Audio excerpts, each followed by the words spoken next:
Hello. I've been getting a ton of questions about customer segmentation when doing your customer development. And the main question is should I be talking to only the exact people I think are my perfect customers, or should I cast a slightly wider net and talk to more people, even if they're not my ideal customers? The answer to this depends on how validated you are about your customer segment.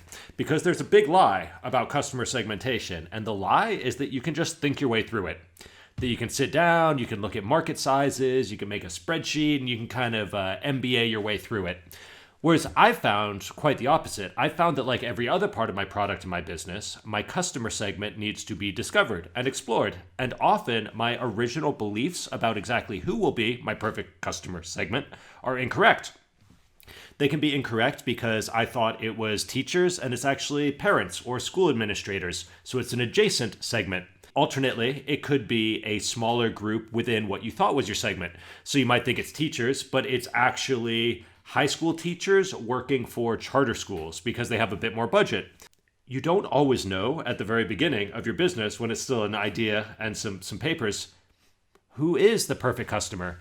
And what this means for your customer discovery is that early on, before you're validated, before you have any customers, it is correct to cast a slightly wider net. Some of the benefits. One, it gives you multiple reactions that you can benchmark against each other. If you only ever talk to one type of person, you might think they're excited, but actually someone else cares even more and might make a better first customer.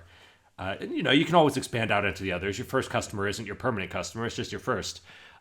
Another reason is that it helps you discover unknown unknowns. It helps you discover, to learn more about the industry in general, how it all fits together, multiple stakeholders. It helps you understand the non-consumption. For example, one of the people who wrote in, Jordan, he was saying his customer segment is vegans who eat out very frequently, 4, 5, 6 times a week.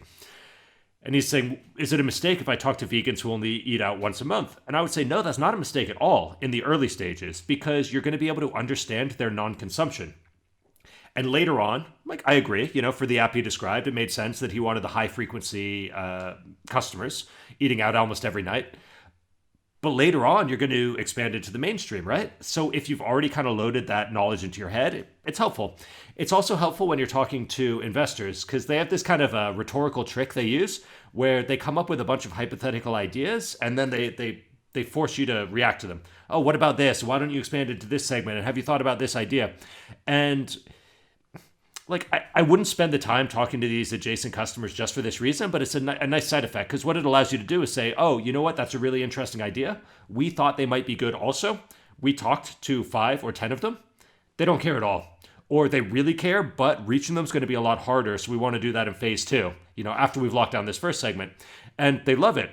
That is the correct answer when you're being put on the spot with these what if questions with investors, because it shows that you're data driven, evidence based, you're focused on learning, and you're being rigorous. Whereas if you just say, nah, we're not doing that right now, it kind of puts you on the back foot. Another factor is the time cost. Now, should you intentionally spend a bunch of time setting up a ton of meetings with non-customers? No, obviously not. But if you happen to run across one and it's easy, why not take the 10 minutes? It's super easy with Zoom calls now, especially. The software I'm building for authors, for nonfiction authors, I've got a specific type of ideal customer in mind, but I'll talk to anyone who writes nonfiction books, even if I think they're never going to be a customer for my tool, because I'm still learning about my industry and learning about the space. I'm understanding the non-consumption and learning more about the mindset of the people who it's not for helps me narrow in on the people who it is for. Over time, that'll drop away, right? You get momentum, you got to be more precious with your time, but yeah, early on, it's okay. Cast a wide net.